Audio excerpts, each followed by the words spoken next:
Okay, I'm back. Part one came to an abrupt end. I wasn't prepared for it. I guess I can only record for so long on this phone without starting at part two. So this will be part two of your Flagstaff walkthrough, okay? I pretty much finished the radio. I left out with the HDMI in. There are more features, but you have to read about it. You know, there's clocks and presets and all that like you normally would have, okay? Alright, so I want to talk a bit about winterizing it.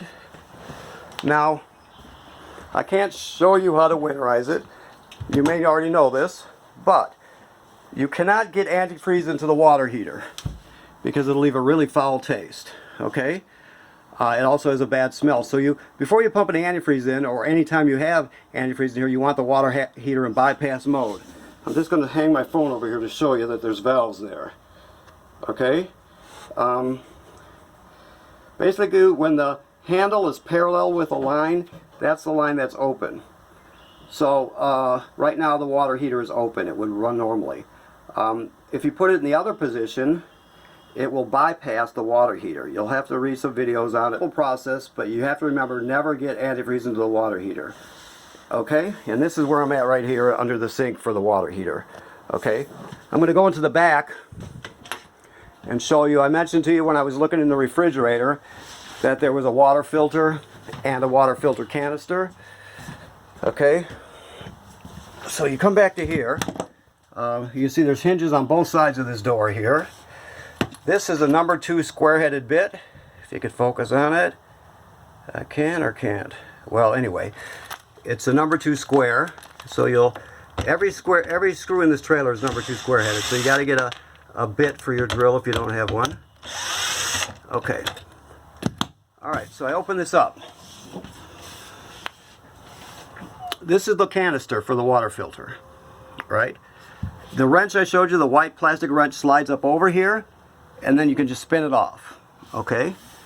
On the outside of the trailer, by the black tank flush and the fresh water fill, there's another one that says antifreeze inlet. So you would make up a hose, it's just a garden hose, or cut a piece off a garden hose, that screws onto that fitting and then reaches to the ground. You would take that end and put into a gallon of antifreeze, the end that's dangling down to the ground. Okay, and then you will come in here, and this is the line here that comes from that port, right? This line here comes from, if you can see it, goes into the floor, goes to the freshwater demand tank. This is the water pump, right? So right now, if you look at the handle of the valve, it's positioned so you are going to draw this way right through from the demand tank. So if you put water in the demand tank, turn your pump on, it's going to pump water into your faucets. They're going to work in your shower, in your toilet, etc. If you're drawing an antifreeze, you're going to change the position of this like this. That way it'll draw through this line here, which goes out to that port. Therefore, the other end of the hose on the outside is into that gallon of antifreeze. When you turn it on, it will suck antifreeze into the system and push all the water out and replace it with antifreeze. It'll take 2 gallons to do this trailer. But remember, you have to bypass the water heater first, because you can't get water into the water heater. So if you don't know how to do it, educate yourself a bit, talk to people, or else have it get done. It has to be winterized before it gets, one quick freezing night below 32 or as close to 32 isn't going to ruin anything, but once it drops and you have sustained cold days, it will damage your plumbing, okay? Alright, so I'm going to stand up here.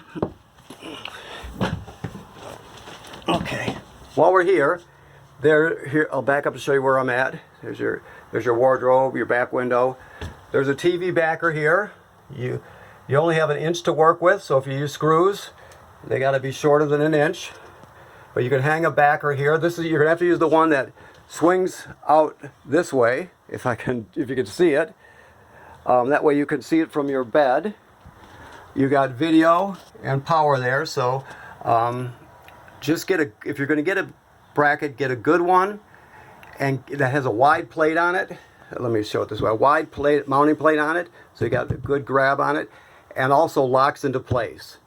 They cost more money than the cheap ones, but it's worth it because you want to. If you don't get one that locks into place, you're going to have to use a strap, and you got this ugly black strap hanging there.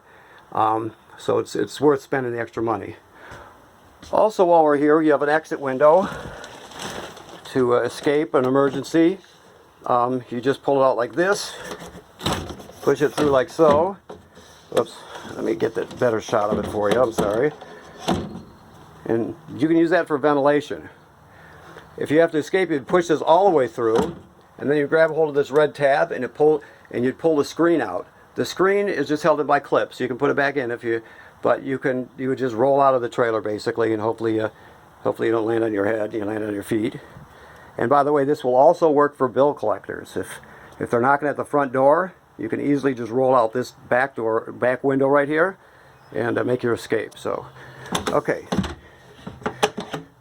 That's RV humor there. It wasn't good RV humor, but it was RV humor.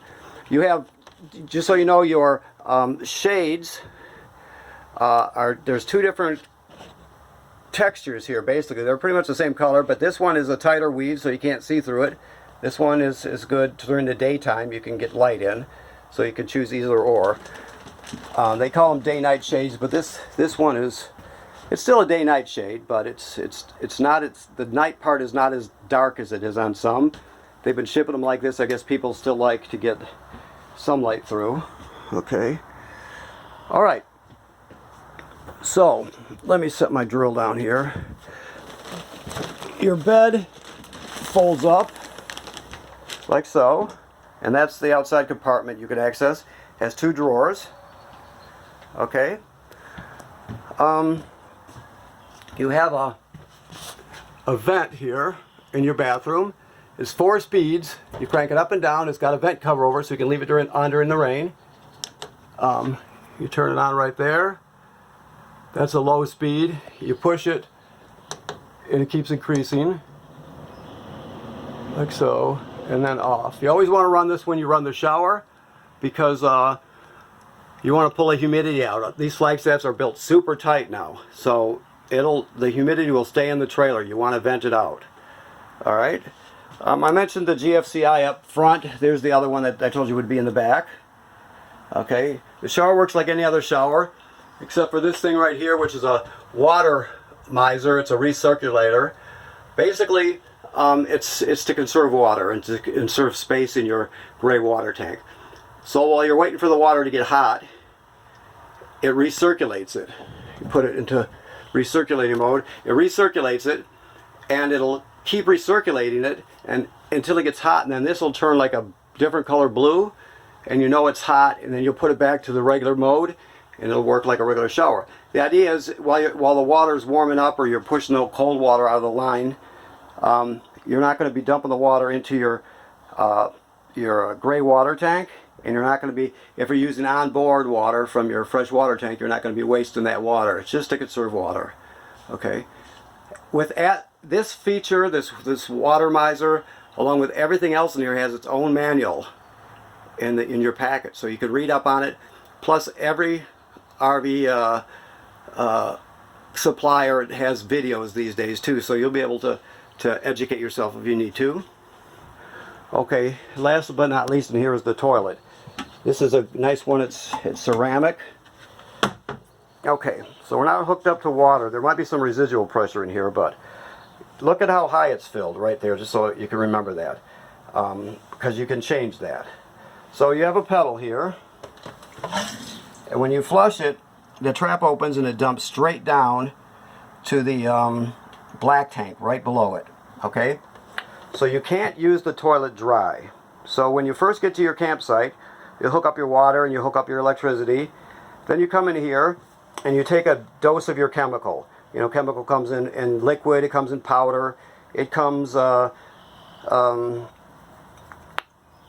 in pre-measured packets and, you know, with scoops, all different kinds. So you read the directions, see what a dose is, and you put it right in there. Then you'll step on the pedal and you'll let the water will come swirling out. You'll let it fill, put a gallon or two, no more than that, into your tank, because you can't use it dry. You only do this the first time you're using it.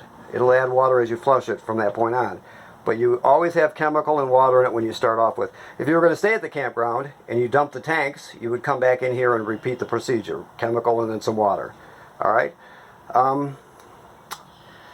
What I wanted to tell you about how high it would fill, it only fills about up to here when you flush it. But most people would like more water in it, like up to here, for example. So if you step on the pedal, let's see if I can get both these in here. There's a point right there before the trap will open, right? That will let water flow in, and you can fill it as full as you want before you use it with water, and then flush it. So you can basically add as much water as you want, but you have to do it each time before you use it, okay?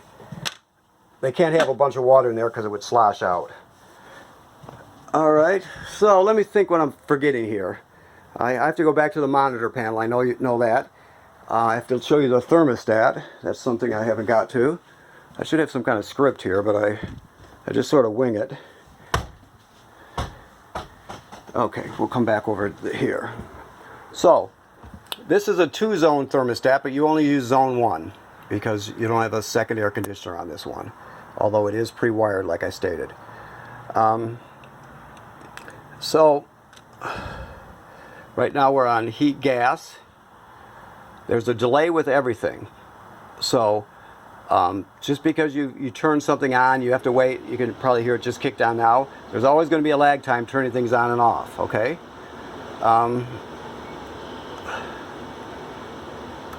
So zone 1 is off. Zone 1 we got heat and gas. Okay.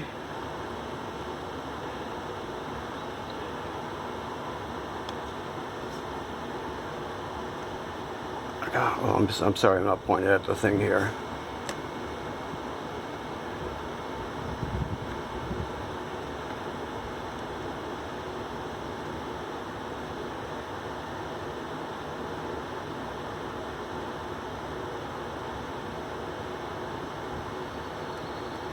Yeah, so, okay, so zone 1 is just hooked up. So anyway, you'll cycle through, I'm sorry, I keep missing it. You'll cycle through this, and you can choose the AC, or you can choose fan. AC or fan is just the air conditioner running without the fan. Okay. Excuse me. Let me back this up. The fan is just the air conditioner running without the compressor. Cool is the air conditioner running with the compressor, so it's actual air conditioning. And then of course heat is the furnace. So fan you'll hardly ever use, but it does circulate air. Alright, so you can check your levels here. Your battery is charged. You can see the battery I pushed. Although you always want to check that when you're not plugged in. So your fresh water tank is empty. Actually it might, oh yeah, it's still empty, just a weird angle. Let's make it look like it's lit up. Black is empty. Gray tank is empty. And gray tank number 2 is empty. Now it'll graduate up at 1/3 increments. They'll light up as it fills. So you'll know that when you get past 2/3, you're going to want to think about dumping the toilet tank, the black tank, for example. Now, remember I showed you there was a switch for the water heater on the outside.